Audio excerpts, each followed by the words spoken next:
So now it's time to derive the distance between a point and an arc. So an arc has some center C and some radius R and some initial and final angles theta I and theta F. And we want to find the distance between a point P and this arc.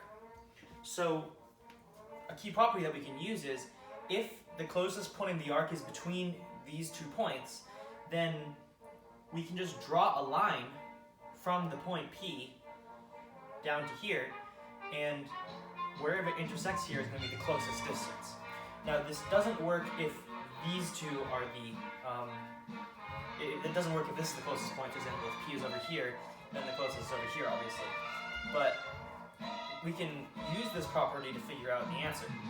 So first what we do is we compute the angle between here and here to the point P from C.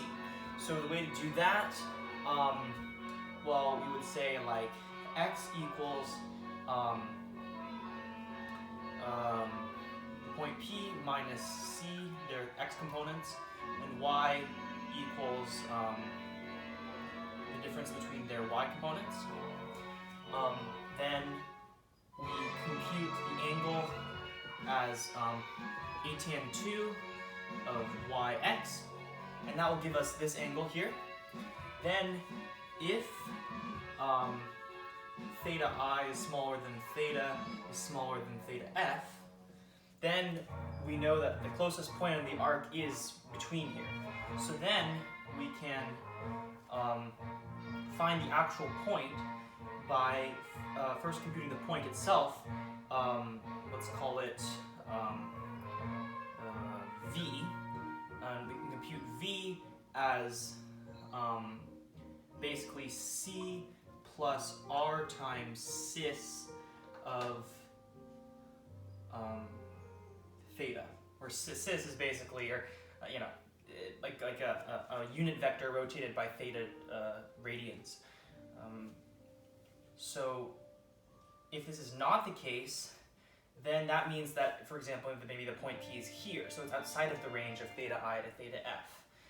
Then we just compute the distances to this endpoint and this endpoint, and whichever one is smaller is the minimum distance.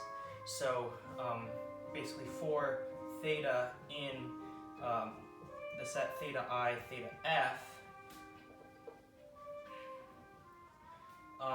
we compute the distance between P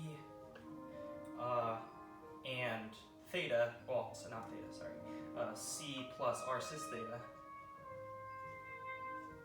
And then the minimum of this, the minimum such distance, is our answer. So this is how we find the distance between a point and an arc.